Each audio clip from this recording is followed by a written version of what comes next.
नमस्कार, मैं किरणेश कुमार।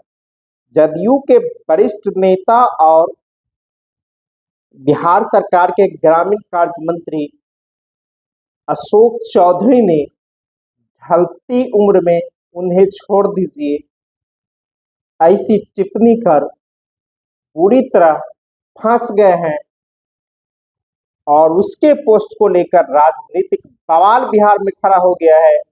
अशोक चौधरी को मुख्यमंत्री नीतीश कुमार के दरबार में तलब किया गया, जबकि जदयू के मुख्य प्रवक्ता नीरज कुमार ने इशारे इशारे में अशोक चौधरी को जवाब भी दिया है। अशोक चौधरी ने एक्स पर और फेसबुक पर एक पोस्ट किया। उन्होंने शीर्षक दिया है, बढ़ती उम्र में इन्हें छोड़ दीजिए। एक दो बार समझाने से यदि कोई नहीं समझ रहा है तो सामने वालों को समझाना छोड़ दीजिए। बच्चे बड़े होने पर वो खुद के निर्णय लेने लगे तो उनके पीछे लगना छोड़ दीजिए। गिने चुने लोगों से अपने विचार मिलते हैं, यदि एक दो से नहीं मिलते तो उन्हें छोड़ दीजिए।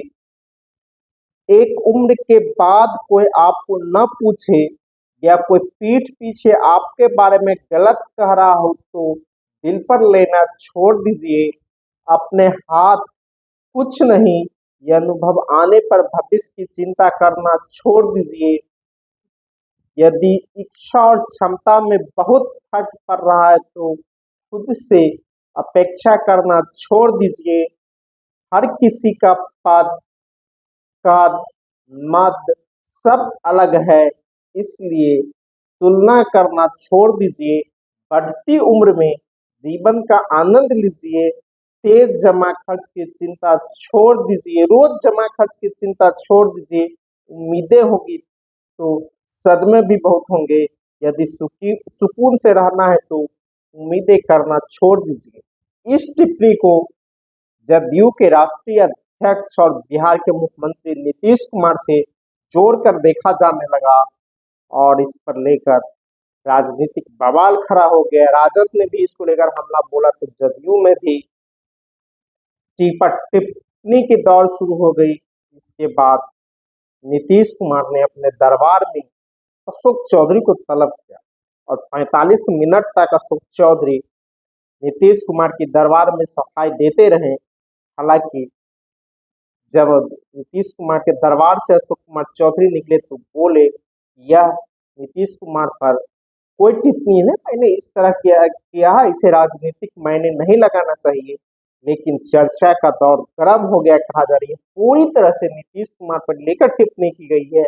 हाल ही के दिनों में जहानाबाद में अशोक चौधरी ने भूमिहारों पर टिप्पणी की थी, उसके बाद से उसे सीएम से दूरी बन गई। हालांकि 23 सितंबर को जब मुख्यमंत्री जहानाबाद के दौरे पर थे तो उनके साथ अशोक चौधरी भी थे, लेकिन एक दिन बाद ही यह टिप्पणी आई है। इसको लेकर कई तरह के मायने लगाए जा रहे हैं और कहा जा रहा है कि अशोक चौधरी का कद जदयू में धीरे धीरे घटने लगा है और जब श्याम रजक शामिल हो गए हैं, उन्हें राष्ट्रीय महासचिव बनाया गया है और नीतीश कुमार अशोक चौधरी से भी दूरी बनाने लगे हैं।